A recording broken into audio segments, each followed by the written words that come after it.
Senator, I'm going to just jump in here and ask you what you would say to some of the criticisms of your proposed bill here. For example, we were speaking to Chris Whalen earlier on today from Carrington Investment Services, and he was saying it would be hugely disruptive to impose this new Glass-Steagall. And one of the things that he says could be a result is it would really hurt credit creation, which obviously in turn would hurt the economy. What would you say, for example, to that?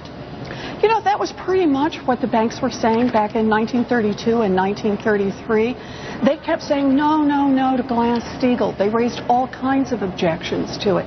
And they kept hammering away at it because they wanted to be able to get access to those deposits in order to fuel more speculative trading.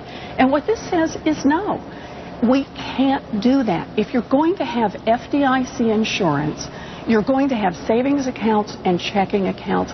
They really do have to be walled off. Senator, I will push back, though, on the relative security that you're portraying Glass-Steagall to have given us, because Continental Illinois in the early 80s was the seventh largest bank in America.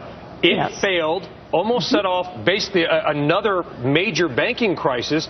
Shouldn't we just tell the American consumer that no matter what we do, there will be bank boom and bust cycles, no matter what the laws and regulations? You can't protect everything. No, that is just wrong. Why? Look at the history. I have looked at history. We're filled with booms and busts from the Dutch tulip crisis to now. From 1797 to 1933, the American banking system crashed about every 15 years. In 1933, we put good reforms in place for which Glass-Steagall was the centerpiece.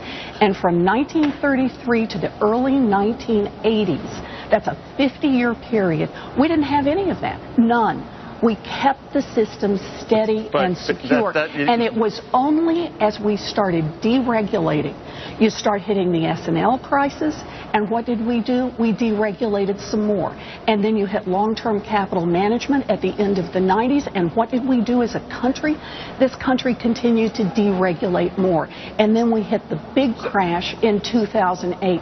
You are not going to defend the proposition that regulation can never work. I didn't say regulation never worked, Senator, by far and away, and I agree there were fewer bank failures in that time after Glass-Steagall. Fewer as in, of the big ones, zero.